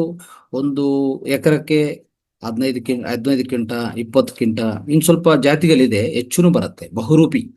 ಬಹುರೂಪಿ ಅಂತ ಒಂದಿದೆ, ಅದು ಶ್ರೀಕೃಷ್ಣ ದೇವರಾಯರು ಯೂಸ್ ಮಾಡ್ತಾ ಇದ್ರು. ಶ್ರೀಕೃಷ್ಣ ದೇವರಾಯರು ಹೆಚ್ಚಿನವಾಗಿ ಸಂಗ್ರಹಣ ಮಾಡುವಂತ ಒಂದು ಅಕ್ಕಿ ಜಾತಿ ಅದು, ಬಹುರೂಪಿ. ಆಯ್ತಾ? ಅದನ್ನು 40 ಕ್ವಿಂಟೆ, 50 ಕ್ವಿಂಟೆ, 60 ಕ್ವಿಂಟಲ್ ಮಾಡಿದ್ದಾರೆ ಒಂದು ಎಕರೆಕ್ಕೆ. ಆಯ್ತಾ? ಇದು ಎಲ್ಲಾನು ಸೇಲ್ ಮಾಡುವಂತ ವಿಧಾನ ಹೆಂಗಿರ್ತದೆ ಅಂದ್ರೆ, 110-120 ರೂಪಾಯಿ ಕಡಿಮೆ ಯಾವುದಿಲ್ಲ ಕೆಜಿಗೆ. ನಿಮ್ಗೆ ಒಳ್ಳೆ ಲಾಭನೇ ಸಿಗತ್ತೆ. ನೀವು ತಿನ್ಬೋದು, ಮತ್ತೆ ಎಲ್ಲರಿಗೂ ನೀವು ಕೊಡ್ಬೋದು. ನನಗೆ ಗೊತ್ತಿಲ್ಲ ನಮ್ಮ ವೇದಿಕದಲ್ಲಿ ಎಷ್ಟು ಜನ ಇದು ಅಭ್ಯಾಸ ಮಾಡ್ತಾ ಇದ್ರು. ಈ ನಾನು ಕ್ಲಾಸ್ ಆದ್ಮೇಲೆ ಯಾರಾದರೂ ಯಾವ್ದನ್ನ ಒಂದು ಒಳ್ಳೆ ಜಾತಿಗಳು ನೀವು ಬೆಳೆಸಿದ್ರೆ ನನಗೆ ಮಾಹಿತಿ ಕೊಡಿ, ಆಯ್ತಾ. ಬಟ್ ನಾವು ಇನ್ನೂ ಮಾಡಿಲ್ಲ ಅಂದ್ರೆ ಈಗ ನಿಜವಾಗಿ ನಾವು ತುಂಬಾ ಹಿಂದೆ ಇದೀವಿ ಅಂತ ಅರ್ಥ. ಅಂದ್ರೆ ನಾವು ಇನ್ನೂ ಆಧ್ಯಾತ್ಮಿಕ ದಾರಿಯಲ್ಲಿ ಹೋಗ್ತಾ ಇರ್ಬೋದು, ಬಟ್ ಪ್ರಾಪಂಚಿಕದಲ್ಲಿ ತುಂಬಾ ಅಂದ್ರೆ ತುಂಬಾ ಬ್ಯಾಕ್ಲಾಗ್ ಅಲ್ಲಿ ಇದೀವಿ ಅಂತ ಅರ್ಥ. ತುಂಬಾ ಹಿಂದೆದಲ್ಲೇ ಇದ್ದೀವಿ ಅಂತ ಅರ್ಥ ಆಗುತ್ತೆ. ಇದು ಯಾರು ಮಾಡ್ತಾ ಇಲ್ಲ ಅಂತದ್ದು. ಇಷ್ಟು ಜಾತಿಗಳು ಇಟ್ಕೊಂಡು ಇಷ್ಟು ಇನ್ಫಾರ್ಮೇಶನ್ ನಾವು ಕಲೆಕ್ಟ್ ಮಾಡಿಲ್ಲದೆ, ತಿಳ್ಕೊಂಡಿಲ್ಲದೆ ನಾವು ಜೀವನ ಮಾಡ್ತಾ ಇದ್ವಿ ಅಂದ್ರೆ ಇನ್ನು ಏನಕ್ಕೂ ಜೀವನ. ಈ ಮಧ್ಯದಲ್ಲಿ ಏನಾಗಿದೆ ಅಂದ್ರೆ ಸಿರಿಧಾನ್ಯಗಳ ಮೇಲೆ ಜಾಸ್ತಿ ಬಿದ್ದುಬಿಟ್ಟಿದ್ದಾರೆ. ಅದು ತಿನ್ನೋದಾಗ್ಲಿ, ಅದು ಎಷ್ಟು ಅಂದ್ರೆ ಎಷ್ಟು ಬೆಳೆಸ್ತಾರೆ ನನ್ಗೆ ಐಡಿಯಾ ಇಲ್ಲ. ನಮ್ಮ ಗ್ರೂಪ್ ಅಲ್ಲಿ ಇರುವಂತ ಮಾಸ್ಟರ್ಸ್ ಯಾರನ್ನ ಬೆಳೆಸ್ತಾ ಇದ್ರೆ ಅದು ಐಡಿಯಾ ಇಲ್ಲ, ತಿಳ್ಕೋಬೇಕು. ಬಟ್ ಆದಷ್ಟು ತಿನ್ನೋದಂತೂ ಗ್ಯಾರಂಟಿ ಮಾಡ್ತಾ ಇದ್ದಾರೆ, ಯಾಕಂದ್ರೆ ಪ್ರಚಾರ ಹೆಚ್ಚಾಗಿದೆ. ಬಟ್ ಆಕ್ಚುಲಿ ಪೂರ್ವಜರು ಮಾಡ್ತಾ ಇರೋದು ಅದೆಲ್ಲ ಪಕ್ಷಿಗಳು ಕೊಡ್ತಾ ಇದ್ರು ಆಹಾರ. ಮತ್ತೆ ಇವ್ರು ಏನ್ ತಿಂತಾ ಇದ್ರು ಅಂದ್ರೆ ವಿಧ ವಿಧ ಅಕ್ಕಿಗಳೇ ತಿಂತಾ ಇದ್ರು, ವಿಧ ವಿಧ ಅಕ್ಕಿಗಳ ಜಾತಿಗಳು ತಿಂತಾ ಇದ್ರು. ನೀವು ಅದು ನೋಡಿದ್ರೇನೆ ಸ್ವಲ್ಪ ಅಕ್ಕಿಗಳಿದೆ, ಅದೇಗಂದ್ರೆ ಸುಗಂಧ ಭರಿತ. ಆ ವ್ಯವಸಾಯ ಮಾಡೋ ಭೂಮಿಗೆ ಹೋದ್ರೆ ಒಳ್ಳೆ ಸುಗಂಧ ಬರ್ತಾ ಇರ್ತದೆ, ಅಂತ ಅಕ್ಕಿಗಳಿದೆ. ನೀವು ಜಸ್ಟ್ ಒಳಗಡೆ ಹೋದ್ರೆ ಸಾಕು, ಆ ಸುಗಂಧ ಸ್ಮೆಲ್ಲು ಅಂಥವು ಎಲ್ಲಿದೆ ಇವೆಲ್ಲ. ಇವೆಲ್ಲ ಇದೆ, ತಿಳ್ಕೋಬೇಕು, ತರಿಸ್ಕೋಬೇಕು, ಸಾಧನೆ ಮಾಡಬೇಕು, ಆಯ್ತಾ. ನಾವು ಪ್ರಪಂಚಕ್ಕೆ ತಿಳಿಸ್ಕೊಡ್ಬೇಕು. ಇಲ್ಲಾಂದ್ರೆ ನೆಕ್ಸ್ಟ್ ಏನಾಗುತ್ತೆ ಗೊತ್ತಾ, ನಾವೆಲ್ಲರೂ ಹಾಸ್ಪಿಟಲ್ ಕೂತ್ಕೋಬೇಕೆಲ್ಲ ಹೋಗಿ. ಆ ಪರಿಸ್ಥಿತಿ ತಂದು ಕೊಡ್ತಾರೆ ಅವರೆಲ್ಲ. ಎಲ್ಲ ಈ ಮ್ಯಾನುಫ್ಯಾಕ್ಚರರ್ಸು, ಈ ಕಾರ್ಪೊರೇಟ್ ಇಂಡಸ್ಟ್ರೀಸು, ಈ ವಾಣಿಜ್ಯ ವಾಣಿಜ್ಯ ಅಂತ ಹೇಳ್ಬಿಟ್ಟು ಎಲ್ಲ ಪ್ಲಾಸ್ಟಿಕ್ ಮಹಿಮೆ, ಆಯ್ತಾ. ಪ್ಲಾಸ್ಟಿಕ್ ರೈಸು, ಈಗಾಗಲೇ ಪ್ಲಾಸ್ಟಿಕ್ ಹಾಲು, ಪ್ಲಾಸ್ಟಿಕ್ ಭೂಮಿನೂ ಮಾಡಿದ್ವಿ. ಇನ್ನೇನು ಬೇಕು ನಮಗೆ? ಇನ್ನೇನಿದೆ ನಾವು ಮಾಡೋದು ಹೇಳಿ? ಆಯ್ತು, ಇನ್ನು ನೆಕ್ಸ್ಟ್ ಪೀಳಿಗೆಗಳಿಗೆ ನೀವೇನು ಕೊಡಕ್ಕೆ ಹೋಗಿ ರೆಡಿ ಇದ್ರಿ ಹೇಳಿ? ಅಟ್ಲೀಸ್ಟ್ ಏನು ಆರೋಗ್ಯ ಕೊಡ್ತೀರಿ, ಏನು ಆಹಾರ ಕೊಡ್ತೀರಿ, ಏನು ಆನಂದ ಕೊಡ್ತೀರಿ? ಯಾವುದು ಕೊಡಕ್ಕೆ ನಿಮ್ಮ ಕೈಯಲ್ಲಿ ಇಲ್ವಲ್ಲೇ. ಭೂಮಿ ನಾಶ ಮಾಡ್ಕೊಂಡಿದ್ವಿ, ನೀರು ನಾಶ ಮಾಡ್ಕೊಂಡಿದ್ವಿ, ಆಯ್ತಾ. ನಮ್ಮ ಆಲೋಚನಾ ವಿಧಾನ ನಾಶ ಮಾಡ್ಕೊಂಡಿದ್ವಿ, ಸಂಸ್ಕೃತಿ ನಾಶ ಮಾಡ್ಕೊಂಡಿದ್ವಿ, ಸಂಪ್ರದಾಯಗಳು ಬಿಟ್ಕೊಂಡಿದ್ವಿ. ಇನ್ನೇನಿದೆ ನಿಮ್ಮ ಹತ್ರ ಕೊಡಕ್ಕೆ? ಕಂಪ್ಯೂಟರ್ ಕೊಡ್ತೀರಾ, ಮೊಬೈಲ್ ಕೊಡ್ತೀರಾ, ಸಾಕಾ? ಒಂದು ಒಳ್ಳೆ ಮೊಬೈಲ್ ಕೊಡಿಸಿ, 1 ಲಕ್ಷ 2 ಲಕ್ಷ ಇಟ್ಬಿಟ್ಟು ಆಪಿಲ್ ಐಫೋನ್ ಕೊಡಿಸಿ ಸಾಕು. ಅವನ ಆರೋಗ್ಯ ಎಲ್ಲನೂ ಹೋಗಿರ್ಲಿ, ಅವನ ಆರೋಗ್ಯ ಎಲ್ಲಿ ಹೋಗಿರ್ತದೆ ಹೋಗಿರ್ಲಿ, ಪರವಾಗಿಲ್ಲ. ಆರೋಗ್ಯ ಇಲ್ಲ, ಆಲೋಚನೆ ಇಲ್ಲ, ಆನಂದ ಇಲ್ಲ, ಆಹಾರ ಇಲ್ಲ, ಬಟ್ ಒಳ್ಳೆ ಫೋನ್ ಇದೆ ಕೈಯಲ್ಲಿ. ಏನ್ ಮಾಡ್ತೀರಿ? ಫೋನ್ ತಗೊಂಡು ಏನ್ ಮಾಡ್ತೀರಿ? ಆ ಫೋನ್ ಕಂಡಿಡುವಂತ ಸ್ಟೀವ್ ಜಾಬ್ಸ್ಗೆ ಕ್ಯಾನ್ಸರ್ ಬಂದ್ರೆ ದಿಕ್ಕೇ ಇಲ್ಲ. ಆ ಫೋನ್ ಕಂಡಿಡಿದಲ್ಲ, ಆಪಿಲ್ ಫೋನು, 2 lakhs 1 lakh, ಅವನಿಗೆ ಕ್ಯಾನ್ಸರ್ ಬಂದ್ರೆ ಬೆಡ್ ಮೇಲೆ ಮಲಗಿರ್ತಾರೆ. 8,000 ಡಾಕ್ಟರ್ಸ್ ನೋಡಿ ಯಾರ ಕೈಲಿ ಏನಾಗಿಲ್ಲ, ಸತ್ತೋಗ್ತಾನೆ. 1 ಟ್ರಿಲಿಯನ್ ಆಸ್ತಿ ಇತ್ತು, $1 ಟ್ರಿಲಿಯನ್ ಆಸ್ತಿ ಇತ್ತು. ಇಡೀ ನಮ್ಮ ಭಾರತ ಒಂದು ವರ್ಷಕ್ಕೆ ಖರ್ಚು ಮಾಡುವಂತ ಆದಾಯ ಎಷ್ಟು ಏನಿದೆಯೋ, ರೆವೆನ್ಯೂ ಏನಿದೆಯೋ ಅಷ್ಟು ಅವನು ಆಸ್ತಿ ಈಗಲೂ ಇನ್ನೂ ಜಾಸ್ತಿ ಆಗಿದೆ. ಏನ್ ಮಾಡೋಕ್ಕಾಗಿದೆ ಕ್ಯಾನ್ಸರ್ ಬಂದ್ರೆ? ಇದು ಅರ್ಥ ಆಗಲ್ಲ ನಿಮ್ಗೆ? ಇದೆಲ್ಲ ನಾವು ಅರ್ಥ ಮಾಡ್ಕೊಂಡು ಏನ್ ಮಾಡ್ಬೇಕು? ನಮ್ಮ ಪ್ರಾಚೀನ ಜ್ಞಾನ ಏನಿದೆಯೋ, ನಾವು ಅದಕ್ಕೆ ಈ ವೇದಿಕದಲ್ಲಿ ಇಷ್ಟು ವಿಶಿಷ್ಟವಾಗಿ ಇಷ್ಟು ಕಷ್ಟದಿಂದ ಪ್ರತಿಯೊಂದು ಜ್ಞಾನವನ್ನು ಈಡ್ಸ್ಕೊಂಡು ಕೊಡೋದು, ಅರ್ಥ ಮಾಡಿಸೋದು, ಪ್ರಯತ್ನ ಮಾಡಿಸೋದು ಯಾಕೆ? ಯಾಕಂದ್ರೆ ನಾವು ಕಾಪಾಡ್ಕೋಬೇಕು, ನಮ್ಮ ಸನಾತನ ಧರ್ಮವನ್ನು ಕಾಪಾಡ್ಕೋಬೇಕು. ಇಲ್ಲಾಂದ್ರೆ ಇನ್ನು ಯಾರು ಇಲ್ಲ, ಎಲ್ಲರೂ ಯಾವ ಟೆಕ್ನಾಲಜಿ ಬಂದ್ರೂ ಏನು ಮಾಡಕ್ ಸಾಧ್ಯವಿಲ್ಲ, ನೆನ್ಪಿಟ್ಕೊಳ್ಳಿ. ನಾವೆಲ್ಲ ಕಲಿಬೇಕು, ಪ್ರಚಾರ ಮಾಡಬೇಕು, ಅಳವಡಿಸ್ಕೋಬೇಕು, ಅಭ್ಯಾಸ ಮಾಡ್ಬೇಕು, ಇಷ್ಟೇ ಇರೋದು. Including spirituality and everything I am telling. Okay, ಆಯ್ತು. ಈಗ ಸ್ವಲ್ಪ ತಿಳ್ಕೊಳ್ಳೋಣ, ಹೇಳ್ತಾ ಹೋಗ್ತೀನಿ. ನೆಕ್ಸ್ಟು, ಎಸ್, ಇದು ಒಂದೇನಂದ್ರೆ ಇಂಥ ಜಾತಿಗಳು ಚೆನ್ನಾಗಿ ಈ ಅಕ್ಕಿ ಎಲ್ಲ ಹೇಳ್ತಾ ಇರೋದು, ಇವೆಲ್ಲ ನೀವು ಬೆಳೆಸ್ಕೊಂಡು ನೀವು ಉಪಯೋಗಿಸ್ಕೊಳ್ಳಿ, ನೀವು ಮಾರಾಟ ಮಾಡೋದು ಒಳ್ಳೆ ಲಾಭ, ನೋ ಡೌಟ್. ಒಂದು ಲೇಡಿ ಇದ್ರು ಆಂಧ್ರದಲ್ಲಿ, ಈಗ ಅವರು ತುಂಬಾ ಚೆನ್ನಾಗಿ ಅಂದ್ರೆ ಮೊರಿಂಗಾ ಅಂದ್ರೆ ಏನು? ನುಗ್ಗೆಕಾಯಿ. ಅದನ್ನು ನುಗ್ಗೆ ಸೊಪ್ಪು ನುಗ್ಗೆಕಾಯಿ ಮಾಡ್ತಾರೆ. ಆ ಲೇಡಿ ಏನು ಎಜುಕೇಶನ್ ಇಲ್ಲ, ಅವ್ರಿಗೆ ಗಂಟ್ಲಲ್ಲಿ ಗಡ್ಡಗಳು ಹಾಕಿರ್ತದೆ. ಅವಾಗ ಯಾರ ಹತ್ರ ಹೋಗ್ತಾರೆ, ಹೋದ್ರೆ ಅವರು ಈ ತರ ಸಾಂಪ್ರದಾಯ ವೈದ್ಯ ಏನು ಹೇಳ್ತಾರೆ. ಇವೆಲ್ಲ ನಮ್ಮ ಹತ್ರ ಈ ಪುನರ್ವನ ಮತ್ತೆ ಇವೆಲ್ಲ ಇದೆಯಲ್ಲ, ಭೃಂಗರಾಜು, ಇವೆಲ್ಲ ತುಂಬಾ ಇದೆಯಲ್ಲ ಆಯುರ್ವೇದ ಸಸ್ಯಗಳು. ಪ್ರತಿಯೊಂದು ಎಷ್ಟು ಒಂದು ಹೇಳ್ತೇನೆ. ಆ ಚಿಟ್ಲಮಾದ ಅಂತ ಒಂದಿದೆ. ಅದು ಕೆಜಿಗೆ 10,000 ಅದು ಸೇಲ್ ಮಾಡೋದು ಪೌಡರ್. 1 KG powder 10,000. ನೀವು ಅಮೆಜಾನ್ ಅಲ್ಲಿ ಹೋಗಿ ನೋಡಿ. ಇದು ಅಮೆಜಾನ್ ಫ್ಲಿಪ್ಕಾರ್ಟ್ ಅಲ್ಲಿ ಹೋಗಿ ನೋಡಿ. ಅದ್ರ ಹೆಸರು ಚಿಟ್ಲ ಮಾದ ಅಂತ. ಏನ್ ಮಾಡ್ತದೆ ಅಂದ್ರೆ ಎಲ್ಲ PCOD ಈ ಗಡ್ಡೆಗಳು, ಆ, ಇವೆಲ್ಲ ಇದೆಯಲ್ಲ, ನಮ್ಮ ಹೊಟ್ಟೆದಲ್ಲಿ ಆಗುವಂತ ಗಡ್ಡೆಗಳು ಎಲ್ಲಾನು ಕರಗಿಸ್ತದೆ ಅದು. ಅಷ್ಟು ಕಾಸ್ಟ್ ಇದೆ. ಅರ್ಥ ಆಯ್ತಾ? ಈ ಲೇಡಿ ಏನ್ ಮಾಡಿದೆ, ಆ ಆ ಮೇಡಮ್ ಏನ್ ಮಾಡಿದೆ ಅಂದ್ರೆ, ಈಗ ಅವ್ರು ಏನು ಎಜುಕೇಶನ್ ಇಲ್ಲ. ಫಸ್ಟ್ 1 ಎಕರೆದಲ್ಲಿ ಈ ಮೊರಿಂಗ ಅಂದ್ರೆ ನುಗ್ಗೆಕಾಯಿ ನುಗ್ಗೆಕಾಯಿ ಸೊಪ್ಪು ನುಗ್ಗೆಕಾಯಿ ಸಸ್ಯನ ಹಾಕಿದ್ರು. ಅದರಿಂದ ಏನಿಲ್ಲ, ಅವರು ಎಲೆಗಳನ್ನು ಚೆನ್ನಾಗಿ ಪೌಡರ್ ಮಾಡೋದು. ಆಯ್ತಾ? ಎಲೆಗಳು ಡೈರೆಕ್ಟ್ ಆಗಿ ಸೊಪ್ಪು ತರ ತಿನ್ನೋದು ಅಲ್ವಾ, ಇಂಥವೆಲ್ಲ. ಅದ್ರ ಏನೇನು ಪ್ರಾಡಕ್ಟ್ಸ್ ಮಾಡೋಕ್ಕಾಗುತ್ತೋ ಅವೆಲ್ಲ ಮಾಡಿದ್ರು. 1 ಎಕರೆದಿಂದ ಈಗ ಎಷ್ಟು ಎಕರೆ ಮಾಡಿದ್ರು ಗೊತ್ತಾ? 100 ಎಕರೆ ಮಾಡ್ತಾ ಇದ್ದಾರೆ. ಆ ಲೇಡಿ ಏನು ಎಜುಕೇಶನ್ ಇಲ್ಲ, ಏನಿಲ್ಲ. ಈಗ 50 ಜನಕ್ಕೆ ಅವ್ರ ಎಜುಕೇಶನ್ ಇಲ್ಲ, ಬಟ್ ಅವ್ರ ಹತ್ರ ಕೆಲಸ ಮಾಡೋರು ಅಗ್ರಿಕಲ್ಚರ್ ಸೈಂಟಿಸ್ಟ್ಗಳು, ದೊಡ್ಡ ದೊಡ್ಡ MBA ಅವರು. ಅವರ ಮಗ ಇದ್ದು ಅವರು ರೂರ್ಕಿ ಅಂದ್ರೆ NIT ಎಲ್ಲ ಓದ್ತಾ ಇದ್ರು. ಒಳ್ಳೆ ಎಜುಕೇಶನ್ ಅಂದ್ರೆ ಇಂಜಿನಿಯರಿಂಗ್.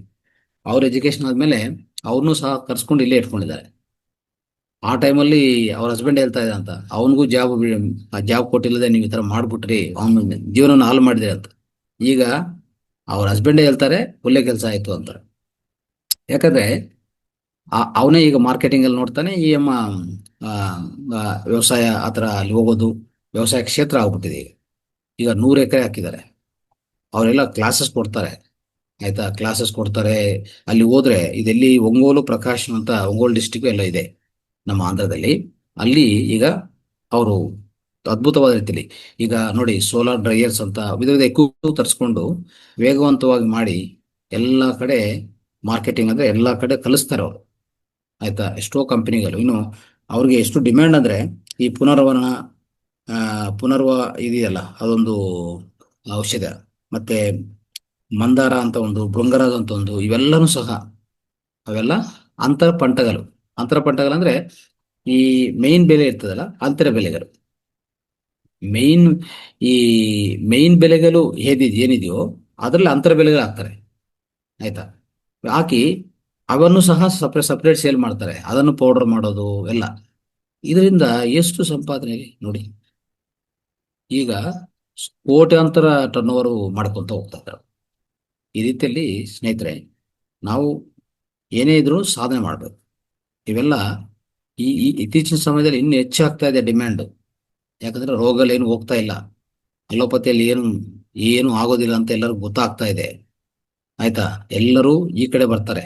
ಆಯುರ್ವೇದ ಸಸ್ಯಗಳು ಇವೆಲ್ಲ ನಾವ್ ಹೇಳಿದ್ವಲ್ಲ, ಎಷ್ಟು ನಮ್ಮ ಹತ್ರ ಪುದೀನ ಆಗ್ಲಿ, ತುಳಸಿ ಆಗ್ಲಿ, ಆಮೇಲೆ ಇನ್ನು ಪ್ರತಿಯೊಂದು ಏನೇನ್ ನಾವು ಜನರಲಿ ಉಪಯೋಗಿಸ್ತೀವೋ, ಕಿಚನ್ ಅಲ್ಲಿ ಉಪಯೋಗಿಸುವಂತ ಎಲ್ಲ ಸ್ಪೈಸಸ್ ಇದೆಲ್ಲ, ಅವೆಲ್ಲನೂ ಸಹ ಪ್ರತಿಯೊಂದು ನಿಮ್ಗೆ ಏನೇನ್ ಬೇಕೋ ಅಂತರ ಬೆಲೆಗಳು ಹಾಕೊಳ್ಳಿ, ಒಂದು ಮೇನ್ ಬೆಲೆ ಇಟ್ಕೊಳ್ಳಿ. ಎಸ್ಪೆಷಲಿ ಜಸ್ಟ್ ಮೊರಿಂಗಾ ಮಾಡ್ಕೊಂಡೆ 1 ಎಕರೆಗೆ ಮಾಡಿ ನೋಡಿ. ಆಯ್ತಾ? ನಿಮ್ಗೆ ಏನ್ ಸಪೋರ್ಟ್ ಬೇಕು, ಬೀಜಗಳು ಸಹ ಎಲ್ಲಿಂದ ತಗೊಳಕ್ ಹೋಗ್ಬಿಡಿ. ಈ ತರ ನಮ್ಮ ಸಂಗ್ರಹಣ ಮಾಡಿರುವಂತ ಬ್ಯಾಂಕ್ಗಳಿದೆ, ಅವ್ರ ನಂಬರ್ ಕೊಡ್ತೀವಿ, ಅಲ್ಲಿಂದ ತಗೊಳ್ಳಿ. ಆಯ್ತಾ? ಅಷ್ಟೇ. ಇನ್ನೇನು ಮಾಡಕ್ ಹೋಗ್ಬಿಡಿ. ಎಲ್ಲಿ ನಾಟಿ ಬೀಜಗಳೇ ಸಿಗ್ತದೆ. ಆಯ್ತಾ? ಇಷ್ಟು ಕೆಲಸ ಇನ್ನೂ ಆಗಿದೆ, ನಾವು ಸಂತೋಷ ಪಡ್ಬೇಕು. ಈ ಮಾತ್ರ ಮಾಡ್ತಾ ಇದಾರಂತ. ಇಲ್ಲಾಂದ್ರೆ ಇದನ್ನು ಹೋಗಿದ್ದಿದ್ರೆ ನಾವು ಇನ್ನೇನಿಲ್ಲ, ನಮ್ಮ ಕೈಯಲ್ಲಿ ಯಾವುದೂ ಇಲ್ಲ, ಎಲ್ಲ ಬಿಟ್ಕೊಳ್ಬೇಕಾಗತ್ತೆ. At least we have to be happy about this. Right? ಈ ರೀತಿಯಲ್ಲಿ ಈಗ ಸ್ವಲ್ಪ ಅಕ್ಕಿಕಲ್ಲಿ ಹೇಳ್ತಾ ಹೋಗ್ತೀನಿ ನೋಡಿ. ಈ ಅಂಬೆ ಮೊಹರ್ ಅಂತ ಒಂದು, ಅಪ್ಪು ತೂಕಲು, ಅಸೂದಿ, ಇಂದ್ರಾಣಿ, ಇವೆಲ್ಲ ಡಿಫರೆಂಟ್ ಹೆಸರುಗಳಿವೆ ಎಲ್ಲ. ಓಕೆ? ಇವೆಲ್ಲ ಏನು ಅಕ್ಕಿ ಜಾತಿಗಳೇ, ವಿಧ ವಿಧ. ಇಲ್ಲಪ್ಪು ಸಾಂಬಾ, ಓಕೆ, ಖಂಡ್ ಸಾಗರ್, ಕಪ್ಪು ಕೌನಿ, ಕರ್ಪು ಕೌನಿ, ಓಕೆ. ಕಾಕಿ ರೆಕ್ಕೆಲು, ಕಾಮಿನಿ ಬೋಗ್, ಕಾಲಾಬಟ್, ಕಾಲಬಟ್ಟಿ. ಓಕೆ, ನೋಡಿದಿರಾ ಇವೆಲ್ಲ. ಇಲ್ಲಿ ಇಂದ್ರಾಣಿ ಅಂತ ಒಂದಿದೆ ನೋಡಿ. ಇಂದ್ರಾಣಿ ಏನ್ ಮಾಡುತ್ತದೆ ಅಂದ್ರೆ, ಎಲ್ಲಾದ್ರ ಬಗ್ಗೆ ಇದೆ, ಆದ್ರೆ ನಿಮ್ಗೆ ಸ್ವಲ್ಪ ಸ್ವಲ್ಪ ಹೇಳ್ತೀನಿ ಅಷ್ಟೇ, ಎಲ್ಲ ಹೇಳಕ್ಕಾಗಲ್ಲ. ಒಂದು 60ವರೆಗಿದೆ. ಈ ಇಂದ್ರಾಣಿದು ಎಷ್ಟಂದ್ರೆ ಸುಗಂಧ ಭರಿತ ತಳಿ ಇದು. ಆಯ್ತಾ, ಒಳಗಡೆ ಹೋದ್ರೆ ಒಳ್ಳೆ ಸುಗಂಧ ಬರುತ್ತೆ. ಇದು ಅಕ್ಕಿನೇ, ಅಕ್ಕಿ ಜಾತಿ. ಕ್ಯಾಲ್ಸಿಯಮು, ಕಬ್ಬಿಣ ಮತ್ತು ವಿಟಮಿನ್ ಡಿ ಸಮೃದ್ಧವಾಗಿರುತ್ತೆ. ಮಕ್ಕಳು ಇದನ್ನು ಇಷ್ಟಪಟ್ಟು ತಿಂತಾರೆ. ಮೂಳೆಗಳೇ ಬಲವರ್ತವಾಗತ್ತೆ. ಈ ಆಸ್ಟ್ರಿಯೋಪೊರಿಸಿಸ್ ಅಂತ ಇರ್ತದಲ್ಲ, ಅದನ್ನು ತಡೆಗಟ್ಟಬಹುದು ನೇರವಾಗಿ. ಆಯ್ತಾ. ಇದು ಎಷ್ಟಂತಂದ್ರೆ ಜೀರ್ಣಕ್ರಿಯೆಯನ್ನು ಉತ್ತಮಗೊಳಿಸ್ತದೆ ಇದು ಕೆಲವರಿಗೆ. ನೆಕ್ಸ್ಟ್ ನೋಡಿ, ಈ ಕರ್ಪು ಕವನೆ ನೋಡೋಣ. ಕರ್ಪು ಕವನೆಯಲ್ಲಿ ತೂಕ ಇಳಿಸೋದು, ಆಯ್ತಾ, ಸೂಕ್ತವಾದ ತಳಿ. ಕೊಲೆಸ್ಟ್ರಾಲು ಕಡಿಮೆ ಮಾಡುವಂಥದ್ದು, ಕ್ಯಾನ್ಸರ್ನು ತಡೆಗಟ್ಟು ಮಾಡುವಂಥದ್ದು. ಓಕೆ, ಇದು ಆಂಟಿ ಏಜಿಂಗ್ ಹಕ್ಕಿ. ನೋಡಿದ್ರ ಈ ತರ. ಇನ್ನು ಏನ್ ಬೇಕು ಹೇಳ್ತಾ ಹೋದ್ರೆ ಇನ್ನು ಒಳ್ಳೆ ಒಳ್ಳೆ ಇದು ಇದೆ ಆಕ್ಚುಲಿ. ನೋಡಿ, ಕಾಲಬಟ್ಟಿ. ಕಾಲಬಟ್ಟಿ ಅಂತೂ ಇನ್ನು ಇದು ಇದು 150 ದಿನ. ಇದೆಲ್ಲ ಈ ಇಂಥ ತಳಿಗಳು, ದೇಶಿ ತಳಿಗಳು ಹಕ್ಕಿ ಇದೆಯಲ್ಲ, ಇವೆಲ್ಲ ಬೆಲೆ ಒಂದು 150 ದಿನ, ಅಂದ್ರೆ 5 ಮಂತ್ಸ್ 5 ಮಂತ್ಸ್ ತಗೊಂತದೆ. ಮತ್ತೆ ಇದು ಎಸ್ಪೆಷಲಿ ರೈನಿ ಸೀಸನ್ ಅಲ್ಲಿ ಸ್ವಲ್ಪ ಹಾಕೋದಿದೆ. ಎಲ್ಲಾ ತಳಿಗಳು, ದೇಶಿ ತಳಿಗಳು ಇರೋದೇ 3 ಕಲರ್ಸ್, 3 ಬಣ್ಣಗಳು. ಒಂದು ಬಿಳಿ, ಆಯ್ತಾ, ಎರಡನೇದು ಕೆಂಪು, ಮೂರನೇದು ಕಪ್ಪು. ಓಕೆ, ಈ 3 ಕಲರ್ಸೇ ಅಂದ್ರೆ red, black, white. Red black ಯಾವ್ದು ರೈಸ್ ಇದೆಯೋ ಆ ಕಲರ್ ಇರುವಂತ ಅಕ್ಕಿಗಳು ನೀವು ಮಿನಿಮಮ್ ಅಂದ್ರೆ 8 ಅವರ್ಸ್ ನೆನೆಸಬೇಕಾಗತ್ತೆ. ಯು ಹ್ಯಾವ್ ಟು, ಅಂದ್ರೆ ವಾಟರ್ ಅಲ್ಲಿ ಅದನ್ನು ನೆನೆಸೋದು 8 ಅವರ್ಸ್ ಇಡಬೇಕು. ಆಮೇಲೆ ಅದನ್ನು ಬಯಸೋದು, ಅಂದ್ರೆ ಆಹಾರ ಮಾಡ್ಕೊಳ್ಳೋದು. ಅದೇ ಈ ಬಿಳಿ ಇರುವಂಥದ್ದು 1 ಅವರ್ ಮಸ್ಟ್. ಬಿಳಿ ಅಕ್ಕಿ ಯಾವುದೇ ಇರಲಿ, ಇಲ್ಲಿ ನಾನು ಹೇಳಂಥದ್ದು ಎಲ್ಲಾನು ಕಲರ್ಸ್ ಇರೋದೇ ಇದೆ. ಇಷ್ಟೇ 3 ಕಲರ್ಸ್ ಬರೋದು ಅಕ್ಕಿಯಲ್ಲಿ. ಅದಕ್ಕೂ ಈಗ ಕಾಲಬಟ್ಟಿ ಕಪ್ಪು, ಬ್ಲ್ಯಾಕ್ ರೈಸ್ ಅದು. ಆಯ್ತಾ, ಇದರಲ್ಲಿ ಮಹಿಮೆ ನೋಡ್ಕೊಳ್ಳಿ. ಈ ಅಕ್ಕಿಯಲ್ಲಿ ಎಸ್ಪೆಷಲಿ B12 ಇದೆಲ್ಲ, B12 ತುಂಬಾ ಅದ್ಭುತವಾಗಿರುತ್ತೆ. B12 ವಿಟಮಿನ್ ನೇರವಾಗಿ. ಮತ್ತೆ ಇದರ ಎಲೆಗಳು ಒಂಥರ ನಾವು ದಾಲ್ ಮಾಡ್ಕೋಬಹುದು ಎಲೆಗಳಿಂದ. ಆ ಎಲೆಗಳಿಂದ ಪಪ್ಪು ಅಂತ ಮಾಡ್ತಾರಲ್ಲ, ಈ ತೆಲುಗಲ್ಲಿ ಹೇಳ್ತಾರೆ. ಸೊ ಆ ಎಲೆಗಳನ್ನು ಸಹ ನಾವು ಉಪಯೋಗಿಸ್ಕೋಬಹುದು ಅಂತ ನೋಡಿ. ಯಾವ ಅಕ್ಕಿಯಲ್ಲಿ ಎಲೆಗಳು ಉಪಯೋಗಿಸ್ಕೊಳಕ್ಕಾಗತ್ತೆ? ಕಾಲಬಟ್ಟಿಯಲ್ಲಿ ಮಾಡ್ಕೋಬಹುದು. ನೋಡಿದ್ರ, ಈ ಅಕ್ಕಿಲಿರುವಂತ ಸಯಾನಿನ್ಸ್ ಅಂತ ಇದೆ. ಆಂತೋಸಯಾನಿನ್ಸ್ ಅಂತ ಒಂದು ಅಂಶ ಇದೆ. ಅದು ಆಂಟಿ ಆಕ್ಸಿಡೆಂಟ್ಗಳು. ಇದನ್ನು ಯಾವ ರೀತಿಯಲ್ಲಿ ಅಂದ್ರೆ ರೋಗ ನಿರೋಧಕ ಎಂಜೈಮ್ಸ್ ಅನ್ನು ಸಕ್ರಿಯಗೊಳಿಸ್ತವೆ. ಕ್ಯಾನ್ಸರು, ಮಧುಮೇಹ, ಹೃದಯ ಕಾಯಿಲೆಗಳು ಎಲ್ಲರಿಂದ ರಕ್ಷಣೆ ಮಾಡುತ್ತೆ. ಆಮೇಲೆ ಕೊಲೆಸ್ಟ್ರಾಲ್ ಕಡಿಮೆ ಮಾಡೋದಾಗ್ಲಿ, vitamin B, E, niacin, calcium, magnesium, ಕಬ್ಬಿಣ, ಇಂಥ ಎಲ್ಲ ಖನಿಜಾಂಶಗಳನ್ನು ಕೊಡ್ತವೆ.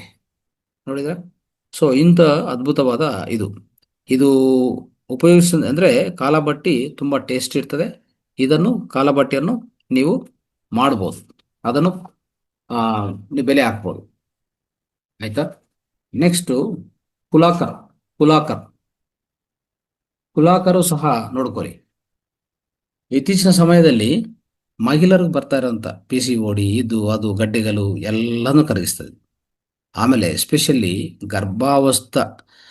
ಗರ್ಭಧಾರಣೆ ಆಗ್ಬೇಕಂತ ಯಾರಾದರೂ ಅನ್ಕೊಂತಾರಲ್ಲ, ಅನ್ಕೊಂಡ್ರವರು ಮತ್ತೆ ಪ್ರೆಗ್ನೆನ್ಸಿ ಹೊಂದಿರುವಂತ ಮಹಿಳೆಯರು ಉಪಯೋಗಿಸ್ಕೊಂಡ್ರೆ ಅಂತೂ ನಿಜವಾಗಿ ಇದರ ಪ್ರಯೋಜನ ಅಷ್ಟು ಇಷ್ಟಿಲ್ಲ.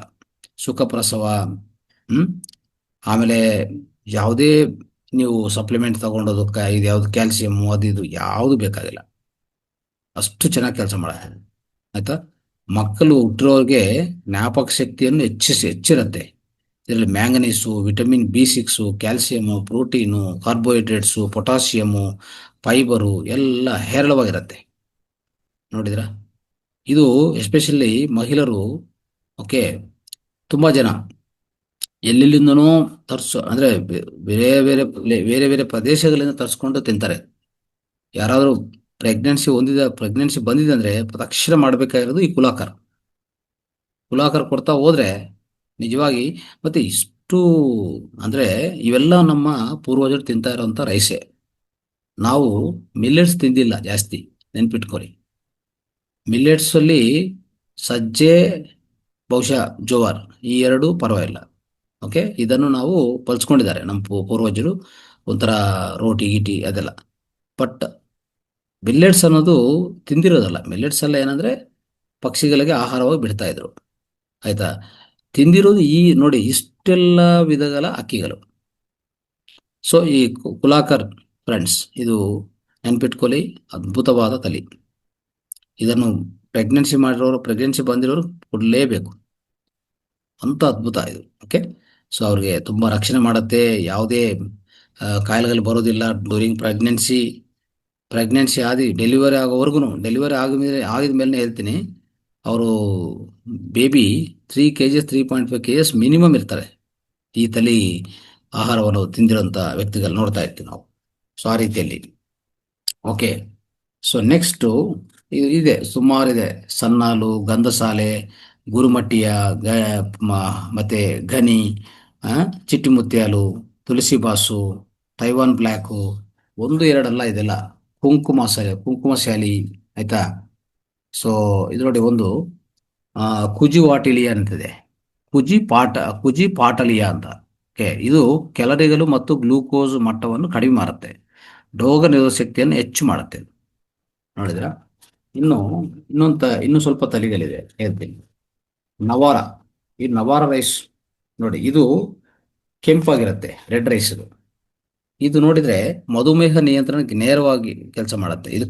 ಮಧುಮೇಹ ನಿಯಂತ್ರಣಕ್ಕೆ ಕೇರಳ ಸಾಂಪ್ರದಾಯಿಕ ಆಯುರ್ವೇದದಲ್ಲಿ ಒಂದು ಔಷಧ ತರ ಉಪಯೋಗಿಸ್ತಾರೆ. ಈ ತಳಿಯೇ ತ್ರೇತಾಯುಗ ಕಾಲದಂತ ಹೇಳ್ತಾರೆ. ಈ ಮೊಣಕಾಲು ನೋವು, ಮೊಣಕಾಯ ಅಂದ್ರೆ ಮೊಣಕೈ ಕೀಲು ನೋವುಗಳು ಮತ್ತು ನರಗಳ ದೌರ್ಬಲ್ಯ ಏನೇ ಇದ್ರೂ ಸಹ ಇದನ್ನು ಉಪಯೋಗಿಸ್ಕೋಬಹುದು ನೀವು. ದಿನಕ್ಕೂ 1 ಹೊತ್ತು ಮಾತ್ರ ಸೇವಿಸಬೇಕಿದು ನವಾರ ರೈಸು, ಆಯ್ತಾ. ಇದು ಎಸ್ಪೆಷಲಿ ನವಾರ ಅಂದ್ರೆ ನರಗಲ ರೈಸು ಅಂತ ಇರ್ತಾರೆ. ನವಾರ ಅಂದ್ರೆ ಆ ರೀತಿಯಲ್ಲಿ ಆ ಹೆಸರು ಬಂದಿರೋದು, ನವಾರ ರೈಸ್. ಇದು ತುಂಬಾ ಬಳಸ್ತಾರೆ, ಗೊತ್ತಿರೋರಂತೂ ಇದು ನಿಜವಾಗಿ ಬಳಸ್ಕೊಳ್ಳೋದು ಉತ್ತಮ. ಮಕ್ಕಳು ಕೊಡೋದಾಗ್ಲಿ, ದೊಡ್ಡವರು ಕೊಡೋದಾಗ್ಲಿ ತಗೋಬೇಕಿದು. ಎಷ್ಟು ಅಂದರೆ ನಮ್ಮ ಯಾವುದೇ ಕೀಲುಗಳು ನೋವು ಬರೋದಿಲ್ಲ, ನರಗಳು ತುಂಬ ಸ್ಟ್ರಾಂಗ್ ಇರ್ತವೆ, ಆಯಿತಾ. ಆ ರೈಸ್ ಎಷ್ಟು ಸ್ಟ್ರಾಂಗ್ ಇರ್ತವೆ, ನಾವು ಅಷ್ಟೇ ಸ್ಟ್ರಾಂಗ್ ನಾವು ಆಗ್ತೀವಿ. ಓಕೆ, ಇದು 8 ಗಂಟೆ ನೆನೆಸ್ಬೇಕಾಗತ್ತೆ, ಇಲ್ಲಾಂದರೆ ನೀವು ಇದನ್ನು ಆಹಾರ ತಯಾರು ಮಾಡೋಕ್ಕೆ ಆಗಲ್ಲ, ಆಯಿತಾ. ಅಕ್ಕಿ ಮಾಡೋಕ್ಕೆ ಅಂದರೆ ಆಹಾರ ಮಾಡ್ಕೊಳಕ್ಕೆ ಸಾಧ್ಯವಿಲ್ಲ, ಅಷ್ಟು ಗಟ್ಟಿಯಾಗಿರುತ್ತೆ. ಅದಕ್ಕೆ ನಾವು ಉಪಯೋಗಿಸ್ಬೇಕಾಗತ್ತೆ. ಇನ್ನೊಂದು ನೋಡಿ, ಪುಂಗಾರ ಅಂತಂದೆ, ಪುಂಗಾರು. ಸೊ ಅಂದ್ರೆ ಮಧುಮೇಹ ಅದೆಲ್ಲ ಬಂದಿರೋರು ಖಂಡಿತ ಉಪಯೋಗಿಸ್ಬೇಕಾಗಿರೋದು ನವಾರ ರೈಸ್. ಏನು ತೊಂದರೆ ಇಲ್ಲ, ಆರಾಮಾಗಿ ನಿಯಂತ್ರಣವಾಗಿರ್ತದೆ. ಯಾವುದೇ ರೀತಿಯಲ್ಲಿ ಈ ಡಯಾಬಿಟೀಸು ಹೆಚ್ಚು ಆಗೋದೇ ಇಲ್ಲ, ಆಯ್ತಾ. ಅದು ನೆನ್ಪಿಟ್ಕೊಳ್ಳಿ. ಸೊ ಅವ್ರು ಯಾವಾಗ ಟೆಸ್ಟ್ ಮಾಡಿಕೊಂಡ್ರು ಅದು ಕಂಟ್ರೋಲಲ್ಲಿ ಇರ್ತದೆ, ಆಯ್ತಾ. 120 ಆ ರೀತಿಯಲ್ಲಿ. ಆಫ್ಟರ್ ಫುಡ್ ಆದರೂ ಪರವಾಗಿಲ್ಲ.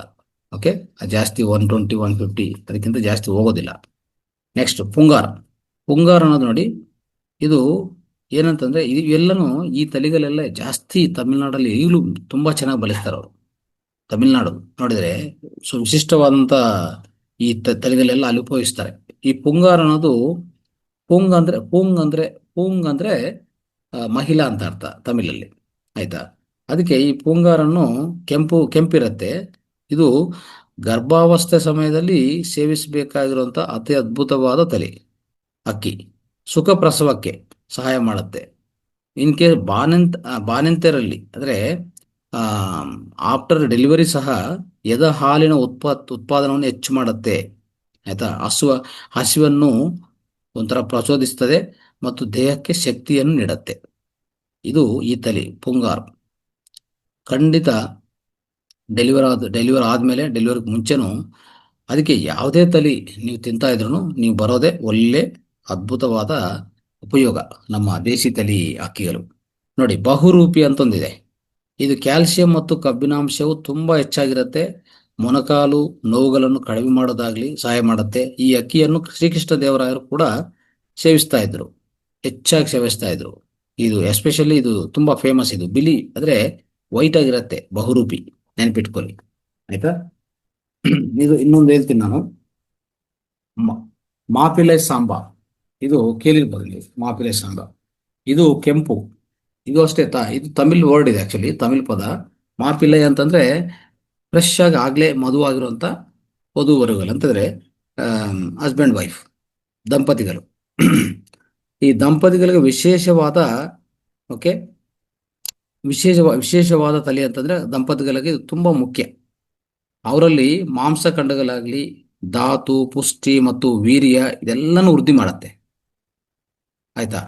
ಗರ್ಭಧಾರಣ ಸಮಸ್ಯೆಗಳಿಂದ ಈಗಾಗಲೇ ಬಳಲ್ತಾ ಇರುವಂಥ ದಂಪತಿಗಳಿಗೆ ಅತ್ಯಂತ ಉಪಯುಕ್ತವಾದ ಒಂದು ತಿಳಿ, ಇದು ಒಂದು ಒಂಥರ ಅಕ್ಕಿ. ಈ ದಂಪತಿಗಳಿಬ್ಬರು ದಿನನಿತ್ಯ ಕನಿಷ್ಠ 5 ರಿಂದ 6 ತಿಂಗಳು ಸೇವಿಸಿದರೆ ಗರ್ಭಧಾರಣ ಗ್ಯಾರಂಟಿ. ಆಯ್ತಾ? ರೋಗ ನಿರೋಧಕ ಶಕ್ತಿ ಹೆಚ್ಚಾಗತ್ತೆ. ಇದು ಹೊಸ ಹೊಸ ಮದುವಾಗಿರುವಂಥ ಇಬ್ಬರಿಗೂ ಇದು ಕೊಡಬೇಕಾಗಿರುವಂಥ ರೈಸ್, ಮಾಪಿಲೆ ಸಾಂಬೈ, ಮಾಪಿಲೆ ಸಾಂಬಾ. ಆಯ್ತಾ? ನೋಡಿ, ಇಷ್ಟು ಅದ್ಭುತವಾದಿದು. ಇದನ್ನು ಸಹ ಉಪಯೋಗಿಸಬೇಕು. ಮತ್ತೆ ರಕ್ತಸಾಲಿ ಇನ್ನೂ ಸುಮಾರಿದೆ. ಮಣಿಪುರ ಬ್ಲ್ಯಾಕು, ಮಲ್ಲಿಪೂಲು, ಆ, ಮುಡಿಮುರಂಗಿ, ಮೈಸೂರು ಮಲ್ಲಿಗೆ, ಆಯ್ತಾ, ರತ್ನಚೋಡಿ, ರತ್ನೇ ಸಾಗಲ್, ರಮ್ಯಗಲಿ, ರಾಮ್ಜೀರ, ರಾಜಮುಡಿ. ನೋಡಿ, ಇದು ರಕ್ತಸಾಲಿ. ನೋಡಿ, ಅತ್ಯಂತ ಹೆಚ್ಚಿನ ಪೋಷಕಾಂಶಗಳು ಮತ್ತು ಔಷಧ ಮೌಲ್ಯಗಳನ್ನು ಹೊಂದಿರುವಂಥದ್ದು ಒಂದು. ಇದು ಆಯುರ್ವೇದದಲ್ಲಿ ವಾತ ಪಿತ್ತ ಕಫ ದೋಷಗಳನ್ನು ನಿವಾರಣೆ ಮಾಡೋಕ್ಕೆ ಬಳಸ್ತಾರೆ. ರಕ್ತಸಾಲಿ ಇದೊಂದು ಸಪರೇಟ್ ವೆರೈಟಿ. ಇದು 3000 ವರ್ಷಗಳಿಂದ ಇತಿಹಾಸ ಇರುವಂತ ಒಂದು ಹಕ್ಕಿ, ಇದು ಜಾತಿ. ಓಕೆ, ಸೊ ಅದಕ್ಕೋಸ್ಕರ ಸ್ನೇಹಿತರೆ ಇಷ್ಟೆಲ್ಲ ನಾವು ತಿಳ್ಕೊತಾ ಇದ್ದೀವಿ, ನೆನ್ಪಿಟ್ಕೊಳ್ಳಿ. ಸೊ ಇವೆಲ್ಲನೂ ಸಹ ನಾವು ಉಪಯೋಗಿಸ್ಬೇಕು. ಇನ್ನು ನಿಮಗೆ ಆ PDF ಬರುವಾಗ ಚೆನ್ನಾಗಿ ನೋಡ್ಕೊಳ್ಳಿ, ಓದಿ. ಯಾರ್ಯಾರಿಗೆ ಅವಕಾಶ ಇದೆಯೋ, ಯಾರ್ಯಾರು ಮಾಡ್ಬೇಕಂತ ಅನ್ಕೊಂತೀರೋ ನೀವು, ಆಯ್ತಾ? ಇವತ್ತಿನ ಅಂಶ ಇದೆ ನಾನು ಪ್ರಧಾನವಾಗಿ ತಗೊಂಡಿರೋದು. ಸೊ ಯಾರ್ಯಾರು ಅನ್ಕೊಂತಾ ಇದ್ರು ಅದು ಬೆಲೆ ಬೆಲೆ ಹಾಕಕ್ಕೆ ಆಗಲಿ, ಉಪಯೋಗಿಸೋಕ್ಕಾಗಲಿ, ನಾವು ಅದರ ಮೇಲೆ ಇನ್ನೂ ಚರ್ಚೆ ಮಾಡ್ಕೊತ ಅದನ್ನು ಜಾಸ್ತಿ ಬಳಸ್ಕೊಳ್ಳಿ.